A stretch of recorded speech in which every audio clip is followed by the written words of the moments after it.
गिरीश भाऊ महाजन यांनी वारंवार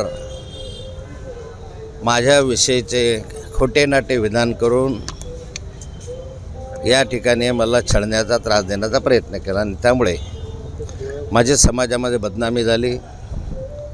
अनेक ठिकाणून मला त्या बदनामीकारक अशा स्वरूपाचे फोनही आले।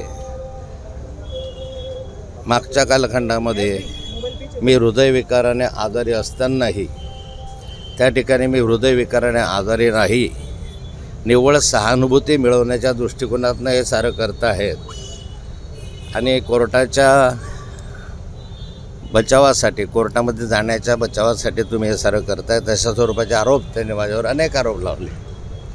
त्याचबरोबरला माझ्या मुलाच्या मृत्यूविषयी अनेकदा संशयास्पद अशा स्वरूपाचे वक्तव्य केले आणि वारंवार असे वक्तव्य केल्यामुळे समाजामध्ये सातत्यानं माझी बदनामी झाली आणि त्यामुळे आज न्यायालयामध्ये आमचे ॲडव्होकेट अतुलजी आपले हरुण देवरेजी आणि अतुल सूर्यवंशी या दोघांनीही माझ्या माध्यमातून एक फौजदारी स्वरूपाचा 599 499 500 अशा स्वरूपाचा फौजदारी गुन्हा दाखल केलेला आहे। तसेच 100 रुपयाचा नुकसान भरपाईचा आपल्या 1 रुपयाच्या नुकसान भरपाईचा दावाही दाखल केला।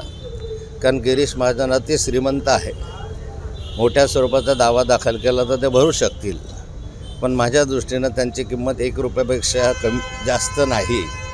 मागे म्हणतात ना की एक धेल्याची किंमत राहिलेली नाही, तसं न्यायालयामध्ये मी 1 रुपयाच्या अब्रू नुकसान भरपाईचा दावा या ठिकाणी सिव्हिल मॅटर म्हणून दाखल केलेला आहे। मला वाटतं की या संदर्भामध्ये आता गिरीश भाऊंनी न्यायालयामध्ये येऊन सत्यता काय आहे ते सांगावं।